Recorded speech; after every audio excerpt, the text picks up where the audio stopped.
Okay. All right. So, today we have this chapter on life and death.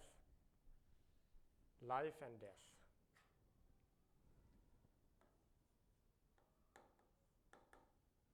Life and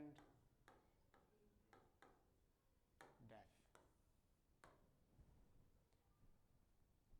And especially in this chapter, we focus on death, the various different understandings of death, how different people understand death. We are normal human beings. There are extraordinary human beings also with great spiritual insights, great spiritual knowledge. And the way we understand death and the way they understand death or experience death, the way they experience death and the way we experience death is completely different. So, the experience of death itself is different to different individuals. What do I say? What did I say? The experience of death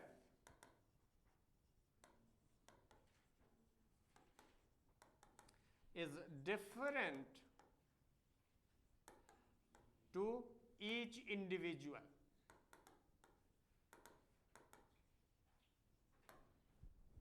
What are some of the questions about death that we commonly have?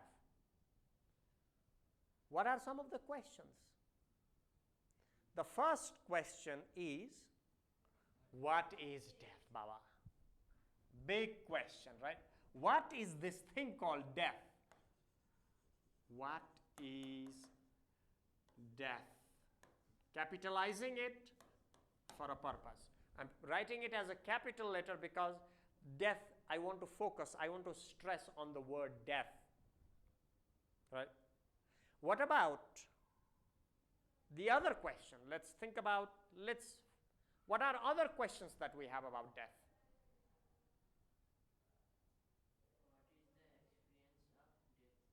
What is the what do you feel when you are in that process of death?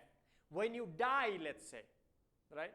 When you enter into that phase of death, what is your experience, right? What is the experience of death?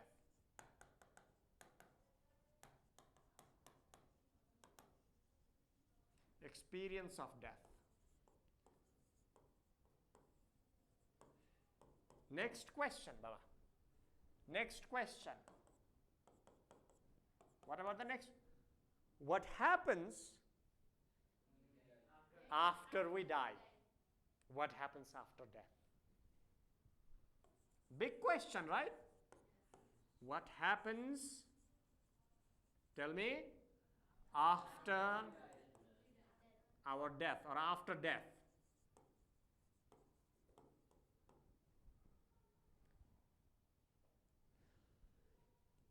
What are other questions that we have about death?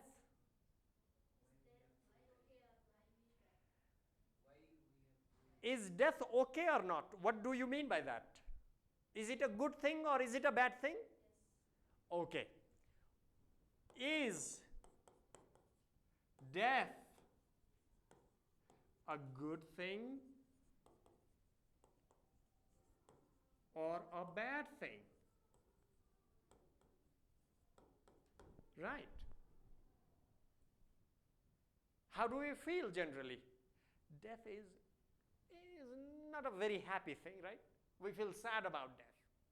But still, it's worth exploring whether it's a good thing or a bad thing. What else? Why do we die? Why is there something called as death? Why do we have to go through that process of dying? Why do we need to die? Why? Why not live forever like this? Right? Why should we die? Very important question. Why do we die? Or why death, after all? Why death? And what else? Is it possible to come back to life after death? Isn't that also an interesting question? Is it possible, tell me, is it possible to come back? Back where? To life. Life after death.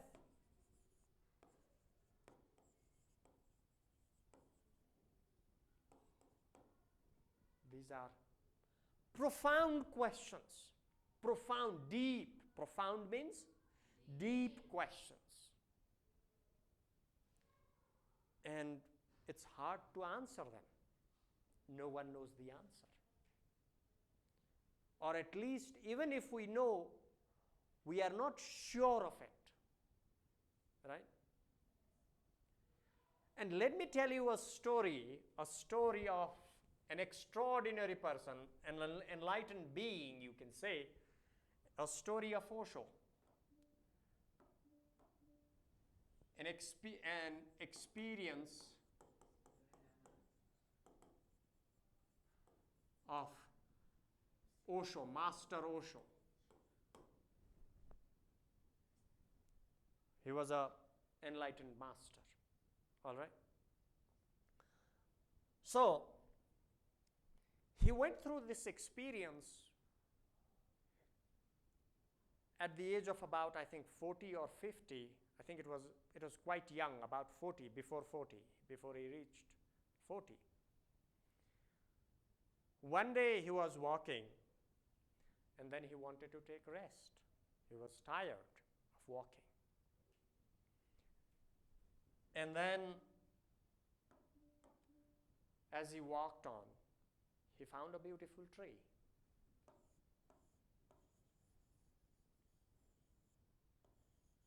The tree was beautiful with many branches.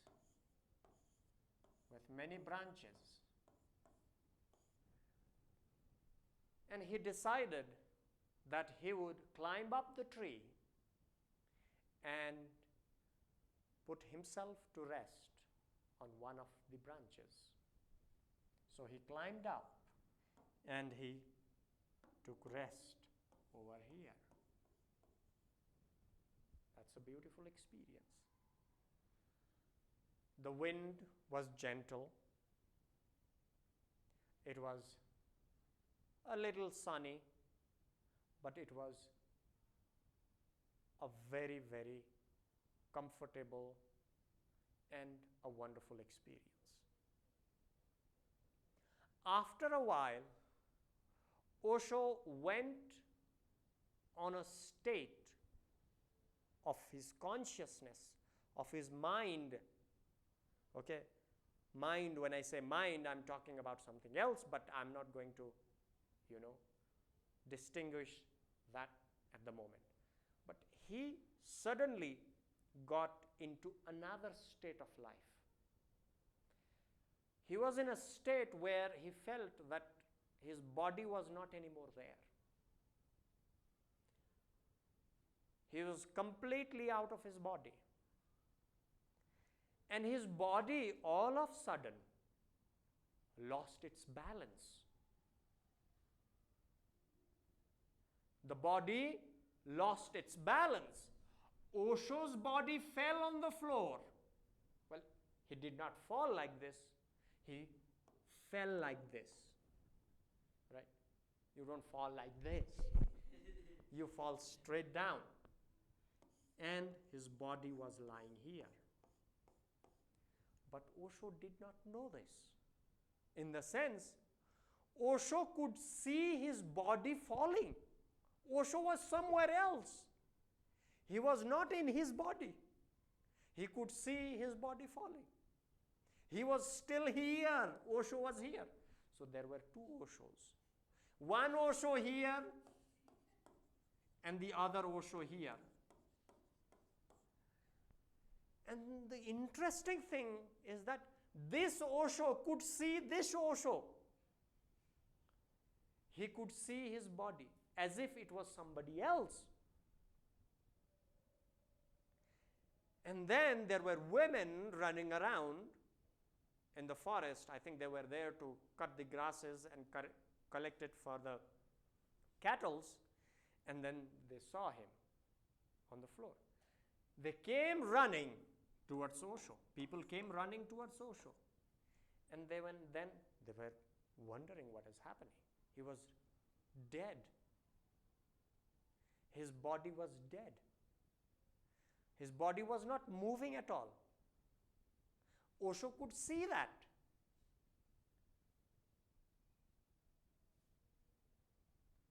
And then after a while, slowly, once they started to, talk amongst themselves and they tried to take care of the body of the Osho, and then what happened was the touch of one of the women there suddenly made this Osho to come back to this Osho. And then it became one. And then Osho became aware. That touch brought both the Oshos together. The body and the consciousness, you see. The awareness. Because this is the thing that was Osho, right? It was this Osho was aware of this Osho. This Osho was not aware of this Osho. This body was almost dead, it was. And the touch of a woman actually brought both the Oshos together, and then he became conscious of the external world, conscious of the body. So can we think about like this? Can you think about this? Was Osho dead at that moment, or was Osho alive? Dead. In this moment, some people say he was dead. And anybody else who says that he was not dead? Not dead. According to you,